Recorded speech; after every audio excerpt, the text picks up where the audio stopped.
咧都會對飾品咧係特別有興趣嘅。咁而手錶咧，我覺得佢係一個幾有市場嘅產品嚟。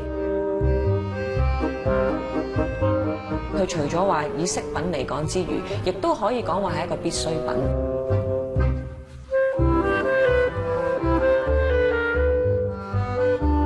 手錶咧，佢除咗話可以裝飾之餘，亦都可以睇時間。咁呢樣嘢其實亦都係喺普通嘅飾品市場上面嚟講咧，佔咗一定嘅優勢。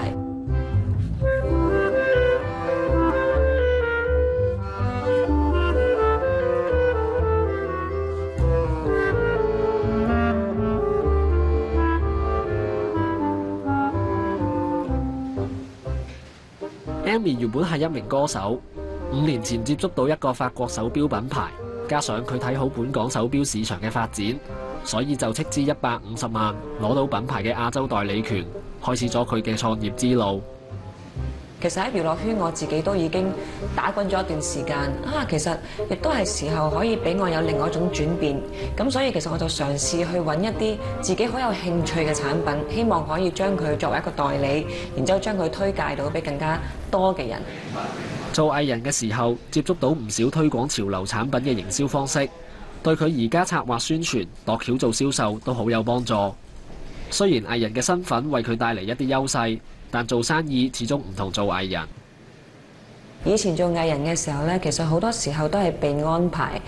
同埋好多時候亦都會有經理人嘅身邊係一個陪伴，令到我可以好多時候淨係 concentrate 喺我唱歌或者演戲上面。但係而家做咗生意咧，基本上就算成間公司嘅發展，成間公司點樣去安排資源嘅分配啊、人力嘅調動啊，或者係產品嘅 POS 嘅發展同埋開拓，每一樣嘢都係真係需要自己去安排、自己去管理。咁所以其實對我嚟講，一開始都會比較吃力咯。短短5年，公司由最初嘅4個人發展到而家超過30人，更分有唔同嘅部門，包括銷售、物流、客戶服務同埋維修等。Amy 話：當初做呢盤生意，完全冇諗過會有今日嘅發展。因為一開始嘅時候可能投資並唔係好大，100零萬，咁我哋就開始咗呢個生意，好似做一個 trading 咁樣樣，將個貨物運翻嚟，然之後將佢批發出去，或者將佢銷售出去。但係當我做到一定嘅成績，發覺呢個手錶有需求咯喎，點樣樣可以將佢做得更加大嘅市場？點樣樣去開拓更加多嘅 POS， 令到我嘅產品有更加多人嘅認識呢？現時本港有8個銷售點，分佈喺大型百貨公司同埋時裝店內。手錶嘅定價由4000幾蚊到1萬蚊左右，屬於中高檔消費。顧客主要係10幾歲到40歲嘅女性。自2010年開始，公司積極參與同類型嘅鐘錶展。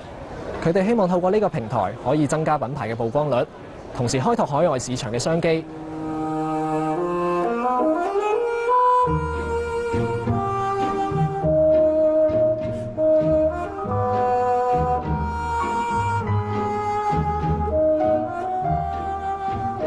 香港貿易發展局嘅經貿研究部門今年8月份發表咗中國手錶市場概況，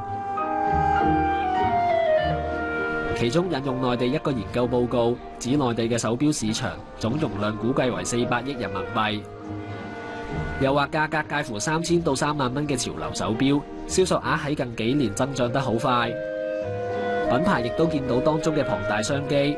為咗得到內地顧客嘅青睞，公司由2010年開始採用專櫃形式嘅銷售手法，成功打入內地市場。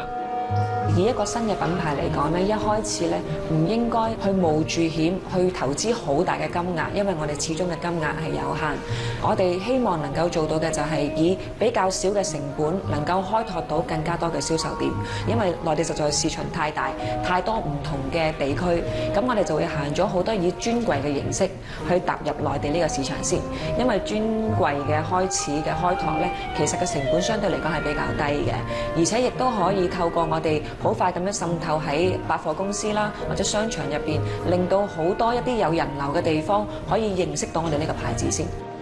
咖啡杯咁樣。講到公司嘅未來發展 ，Amy 話品牌唔會再只係賣手錶，會引入其他產品，好似皮革同埋飾物等等。